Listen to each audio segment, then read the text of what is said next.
The warehouse hummed with that low, steady rhythm I live for. It was 11:51 p.m. on a Tuesday. I was standing on the loading dock, checking a manifest for a shipment of steel coils when my phone lit up against the cold concrete. It wasn't a client. It was a text from my mother, Sarah. 7 words that slashed through the noise of the facility. You are no longer welcome in this family. I didn't even have time to blink before the second notification popped up. My sister, Brittany, had hearted the message. A coordinated strike. I stood there, surrounded by pallets of freight, the smell of ozone and diesel filling my lungs. Tears are a luxury for people who don't run 24-hour operations. I didn't shed a single one. I just stared at the screen and realized that the war I had been trying to avoid had finally arrived at my dock. Drop a comment and let me know where you're listening from right now, and if you've ever received a text that changed your entire life in 1 second. I want to know. I'm not the only one. A normal reaction would involve tissues and a frantic phone call to a best friend. But I don't work in normals. I work in metrics. In logistics, when a vendor violates the terms of service, you don't send them a sad letter, you terminate the contract. I walked over to my desk, the steel-toed boots heavy on the floor, and opened my laptop. The screen glowed with the familiar blue of my inventory management system. But tonight, I wasn't managing freight. I was managing liability. I started with the basics. I logged in to the shared family cloud account. For 10 years, I had paid the storage fees for 50,000 photos, tax documents, and digital memories. I clicked settings, selected my payment method, and hit remove. Then came the streaming services. It sounds petty, but access is a currency. They had been living in a house built on my subscriptions. Netflix, Hulu, premium music accounts, I canceled every single one. I watched the active users list shrink from 4 names down to 1. But those were just warning shots. The real ammunition was in the banking portal. My parents, Sarah and David, liked to project the image of successful real estate moguls. The reality was much thinner. They lived commission to commission, leasing luxury cars to drive clients around, wearing clothes they couldn't afford. 3 years ago, during a dry spell in the market, I had co-signed a commercial line of credit for their business. It was a $60,000 safety net meant for emergencies. Over time, it had become their lifestyle fund. I pulled up the statement. They were currently using $42,000 of the available credit. I looked at the transaction history, leased BMW payments, high-end dinners, a boutique hotel stay for Brittany's mental health weekend. They weren't using my credit for business. They were using it to maintain the illusion that they didn't need me. I didn't feel guilty. I felt like an auditor discovering embezzlement. I navigated to the guarantor settings. The terms were clear. As the primary account holder, I had the right to freeze the asset at any time to prevent further debt. I didn't hesitate. I typed in my password. A confirmation box popped up asking if I was sure. I clicked yes.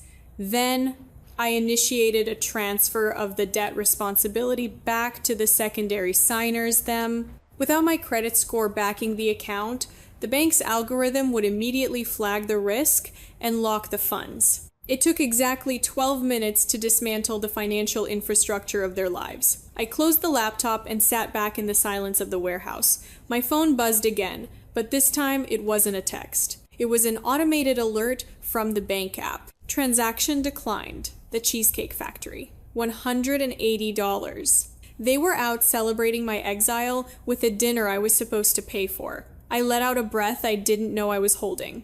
The contract was terminated. The shipment was rejected. And for the first time in my life, I wasn't the one paying the bill. To understand why I froze their accounts with zero hesitation, you have to understand the garage. We call it the dead stock.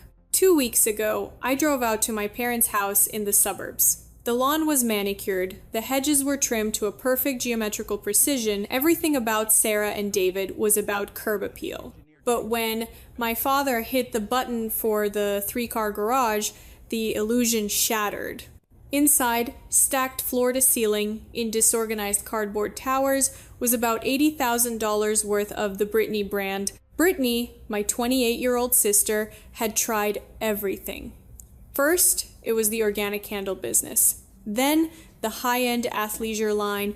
Then, the curated subscription boxes for mindful living. Each venture followed the same cycle. My parents put up the capital. Brittany hired a branding agency to make a pretty logo. She hosted a launch party, and then nothing.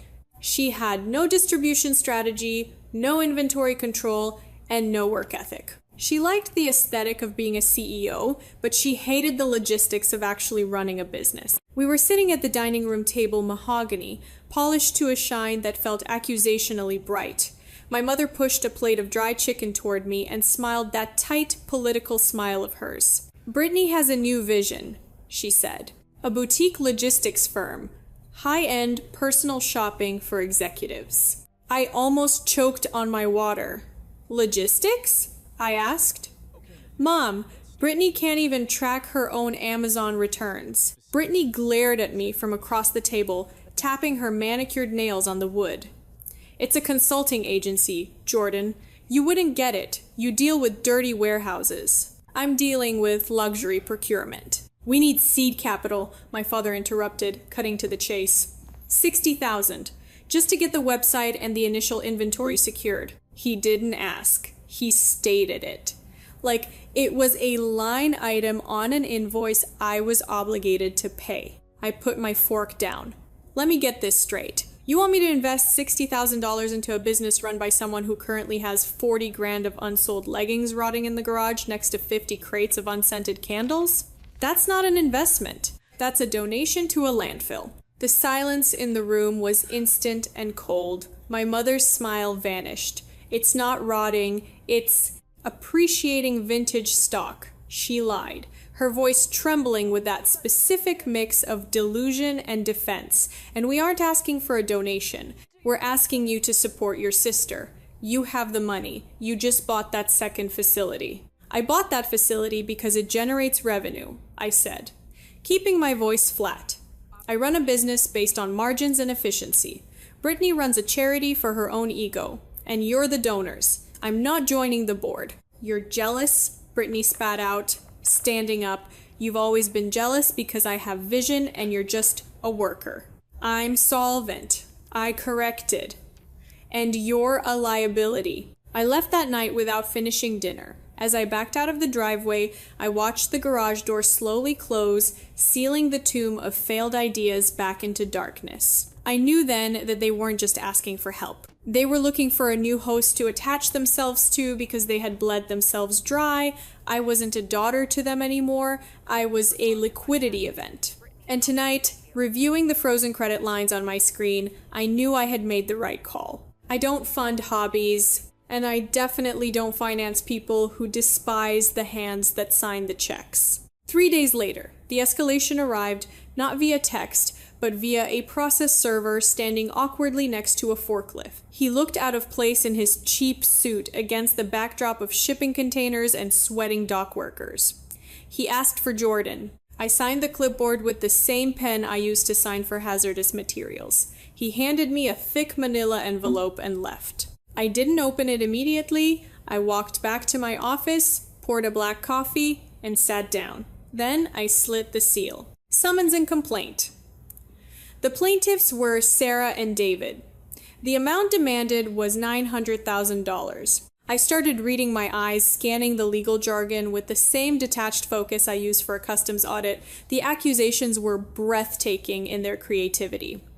Count 1, theft of intellectual property. They claimed that my logistics firm, a company built on proprietary software and complex supply chain algorithms, was actually based on a business concept Brittany had discussed at a family Thanksgiving dinner 5 years ago. According to the complaint, Brittany had orally conveyed the foundational idea of a premium shipping consultancy, which I had then misappropriated for personal gain. I almost laughed.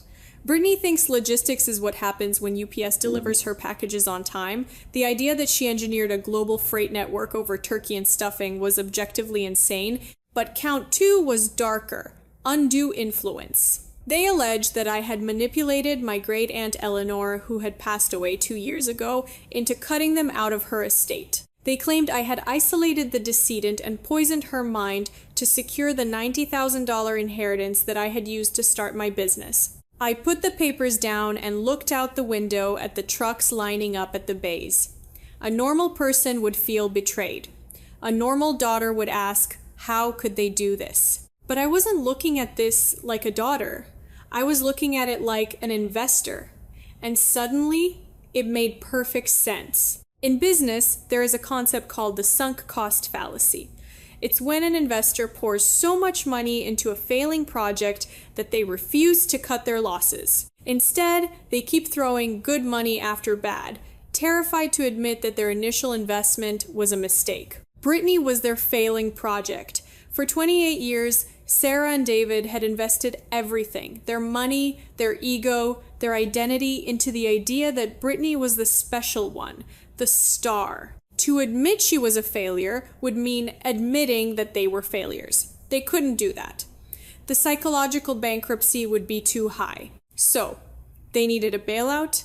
They looked at me, the child they had ignored, the safe investment they had never bothered to fund, and they didn't see a daughter. They saw a liquidity event. They were suing me to tax my competence so they could subsidize their delusion. They weren't trying to get justice.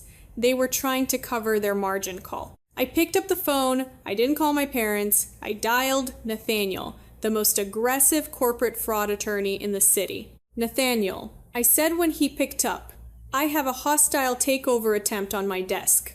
I need you to kill it. Who's the opposing party? He asked. My creators, I said. Start the clock. I didn't hire a family law attorney. Family lawyers talk about mediation and reconciliation.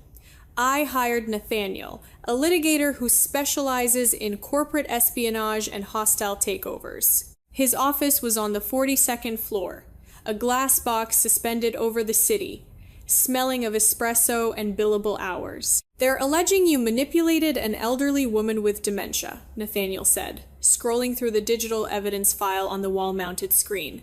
Standard predatory tactic. They want to invalidate the will, so the estate enters probate again. If they win, they drain your accounts. If they lose, they hope you'll settle just to stop the bleeding. I don't bleed, I said, sliding a black external hard drive across the polished mahogany table. And Aunt Eleanor didn't have dementia. She had a strategy. Aunt Eleanor had been the black sheep of the family long before I took up the mantle. She was a woman who had built her own wealth in real estate during a time when banks required a husband's signature for a loan. She died 2 years ago, leaving me $90,000 and a collection of encrypted digital files. The family thought she was paranoid. I knew she was just prepared. Nathaniel plugged the drive in. What are we looking for? File 001, labeled contingency, I said. The screen flickered, and suddenly Aunt Eleanor was looking down at us from the grave. She was sitting in her high-backed leather chair, a cigarette burning in the ashtray next to her, a habit she refused to quit because, as she put it, at 80, everything is a health risk. Jordan, the video version of Eleanor began, her voice raspy but razor sharp. If you are watching this, it means Sarah and David have finally run out of other people's money. It means the parasite has turned on the host. Nathaniel stopped typing. The room went dead silent. They will call you selfish, Eleanor continued, staring directly into the camera lens. They will say you stole from them. They will say I was senile when I signed the checks. Don't believe them. And more importantly, don't pity them. She took a drag of the cigarette. Your parents are not bad people because they are evil. They are bad people because they are weak. They eat their young to keep themselves fed. They did it to me 40 years ago, and I let them. I paid their debts until I was nearly bankrupt. I don't want you to make the same mistake. She leaned forward. This $90,000 I left you, it isn't a gift, Jordan. It isn't for a down payment or a vacation. It is a war chest. I am giving you the ammunition I wish I had when I was your age. Build a fortress so high they can never climb over the walls. And when they come knocking, and they will come knocking, you keep the gate shut. The video ended. The screen went black. I sat there, the hum of the hard drive, the only sound in the room. For years, I had thought the inheritance was just kindness. I realized now it was tactical. Eleanor hadn't just given me capital, she had given me clearance. She had anticipated the supply chain failure of this family decades before I was even born. Nathaniel looked at me, a rare smile touching his lips. "That," he said, tapping the desk, "is the most effective character witness I have ever seen. We aren't just going to win the dismissal, Jordan. We are going to bury them." I looked at the black screen where Eleanor's face had been. I didn't feel grief, I felt armed. "Let's move to discovery," I said. "I want to see exactly how desperate they are." Discovery is usually the most tedious part of a lawsuit. It is weeks of sifting through thousands of emails, receipts, and bank statements, looking for a needle in a haystack of irrelevance. But 2 weeks into the process, Nathaniel called me. He didn't ask me to come to his office next week. He told me to come now. When I walked into the conference room, the mood had shifted. The air didn't smell like expensive coffee anymore. It smelled like blood in the water. Nathaniel didn't greet me. He just pointed to a single document centered on the glass table. "We subpoenaed your sister's personal banking records to prove financial distress," Nathaniel said, his voice quiet. "We found a series of transfers from a regional bank account we didn't know existed, so we pulled the origin documents for that account." I looked down. It was a loan application from 3 years ago. The header read, "Small Business Expansion Loan." The amount was $72,000. The applicant's name was Jordan Vance. I frowned. I didn't take out a loan 3 years ago. I cash flowed the expansion of the Western Distribution Center. "Keep reading," Nathaniel said. I looked at the signature line. There was my name. The handwriting was a skilled attempt at mimicry, practiced and careful. But the loop on the J was too wide. The slant was too vertical. It was the handwriting of someone who had spent her life trying to copy me, but never quite getting the mechanics right. It was Brittany's hand. My eyes slid to the right. A loan application requires a witness or a notary to verify the identity of the signer. There, stamped in fading blue ink, was the official seal. Sarah Vance. Commission expires 2024. The room seemed to tilt. My mother hadn't just known about the fraud, she had notarized it. She had sat at a table, watched her favorite daughter forge my name to steal $72,000 of credit, and then stamped it with her state-issued seal to make it legal. "It gets worse," Nathaniel said, sliding a second sheet of paper across the table. "Look at the repayment schedule." I scanned the dates. The loans were structured with a 3-year interest-only period, followed by a balloon payment of the full principal. The balloon payment was due next month. The pieces of the puzzle slammed together with the force of a freight train. The lawsuit, the $900,000 demand, the timing. It wasn't about Aunt Eleanor. It wasn't about undue influence. It was a desperate, panicked cover-up. They were about to default on the fraudulent loans. If they missed the payment, the bank would come after the signatory me. I would find out about the theft immediately, they would go to prison, they needed cash, and they needed it fast. They sued me not because they thought they were right, but because they needed to extract a settlement large enough to pay off the crime they had committed in my name before the bank called me. I looked up at Nathaniel. The anger I expected to feel wasn't there. Instead, I felt a cold, metallic clarity. This wasn't a family dispute anymore. It wasn't even a civil case. "This is identity theft," I said, my voice steady. "This is wire fraud. This is bank fraud." Nathaniel nodded slowly. "This is federal prison." I looked at the forged signature one last time. For 30 years, I had wondered how far they would go to protect Brittany. Now I had the answer. They would commit a felony. "Draft the referral to the FBI," I said, "but don't send it yet. I want to look them in the eye when they realize the trap has snapped shut." The settlement conference took place in a windowless room on the 42nd floor. My parents and Brittany sat on one side of the glass table. They looked confident, smug, even. They were wearing their best victim outfits, muted colors, anxious expressions, but I could see the greed behind their eyes. They thought they were minutes away from a check that would erase their mistakes and fund Brittany's next failure. My father, David, opened his mouth to speak, probably to launch into a rehearsed speech about healing the family rift. "Don't!" I said. I didn't raise my voice. I just held up a hand. "Nathaniel, show them." Nathaniel didn't say a word. He opened his leather folio and slid a single document across the polished glass. It wasn't a settlement offer. It wasn't a check. It was a standard government form, filled out but not yet filed. Referral for criminal investigation, Federal Bureau of Investigation. Subject, wire fraud, identity theft, and notary misconduct. Attached to the form were high-resolution copies of the loan documents with the forged signature and my mother's notary stamp circled in red. The silence that followed was absolute. I watched the color drain from my mother's face. It didn't happen gradually, it happened all at once, like someone had pulled a plug. She stared at her own official seal, stamped next to a felony, and her hands started to shake. Brittany grabbed the paper. "What is this?" she snapped, trying to maintain her bravado. Then she read the header. Her breath hitched. She looked at me, then at our parents, her eyes wide with the sudden, terrifying realization that the safety net was gone. "This is leverage," I said, leaning back in my chair. "You sued me for $900,000 to cover a $72,000 fraud. You thought you could intimidate me into paying off your crime before the balloon payment hit." "Jordan, please," my father whispered. His confidence had evaporated, leaving behind a small, terrified old man. We were desperate.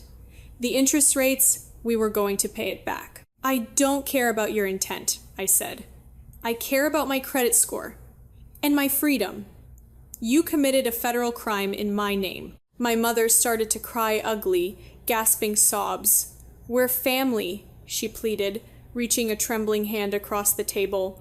"You wouldn't send your own sister to prison. You wouldn't destroy us." I looked at her hand. A few weeks ago, that hand had notarized my financial ruin. I didn't feel pity. I felt the cold, hard satisfaction of balancing a ledger. "I have two options prepared," I said, ignoring her hand. "Option A. Nathaniel files this referral at 5 p.m. today. The FBI investigates. Mom loses her license and goes to prison for notary fraud. Brittany and Dad go down for wire fraud and conspiracy. I testify against you." Brittany let out a strangled sound, like an animal caught in a trap. "Option B. I continued, my voice flat. You drop the lawsuit with prejudice immediately. You list your house for sale within 48 hours. You use the equity to pay off the fraudulent loan in full before the default date. And you sign a confession of judgment that I will hold in escrow. If you ever contact me again, or if you ever miss a deadline, I file the criminal referral." "Sell the house?" my mother gasped. "But where will we live?" "That's a logistics problem," I said. "I suggest you solve it." I stood up. "You have 5 minutes to sign the dismissal and the agreement. If you don't, I'm walking out of here and driving straight to the field office." I watched them crumble. There was no fight left, no arrogance, just the crushing weight of consequences they had spent a lifetime avoiding. They signed the papers with shaking hands, signing away their home to save their skins. As I walked out of the room, my mother whispered my name. "Jordan, how can you be so cold?" I stopped at the door and looked back at them, a huddled mass of bad decisions and toxic entitlement. "I'm not being cold, Mom," I said. "I'm just liquidating the asset." The house sold in 48 hours. The market was hot, and they were desperate, so they took the first cash offer that covered the debt. They paid off the fraudulent loan 3 days before the balloon payment was due. They avoided federal prison, but they couldn't avoid the reality of their new life. Sarah and David moved into a 2-bedroom rental on the other side of town. Brittany declared personal bankruptcy and, last I heard, was working reception at a dental office, a job that requires her to be on time and answer to a boss. I didn't go to see them move out. I didn't drive by to gloat. I stayed at the warehouse overseeing the expansion of our third distribution hub. People ask me sometimes if I feel guilty. They ask how I can sleep at night knowing my family lost everything because I refused to help. They talk about blood and duty. But here is the truth I learned from Aunt Eleanor and confirmed in the silence of my own life. Toxic families are like ghost ships. They are unmanned vessels drifting in the dark, full of holes, taking on water. When you see one, your instinct is to pull alongside and try to save it. You want to throw a line, you want to board it, and start pumping out the water. But you can't save a ghost ship. It has no captain. It has no rudder. All it has is dead weight and momentum. If you tie your boat to it, it doesn't stop sinking. It just drags you down with it. For 30 years, I tried to bail out their water. I tried to fix their leaks with my money, my time, and my sanity. All I did was exhaust myself while they drilled more holes in the hull. Cutting the rope wasn't an act of cruelty. It was an act of survival. It was physics. You cannot lift someone who is determined to stay submerged. I walked out to the loading dock one last time. The sun was setting over the industrial park, painting the concrete in shades of orange and gold. My phone was silent. My bank accounts were secure. My conscience was clear. Aunt Eleanor told me to build a fortress. I did. And standing here, inside the walls I built with my own hands, I finally realized that the greatest inheritance she left me wasn't the money. It was the permission to let them sink. If you've ever had to cut the rope to save yourself from sinking, share this story. And if you're still holding on, hoping they will change, maybe it's time to let go. Subscribe for more truths about the cost of freedom.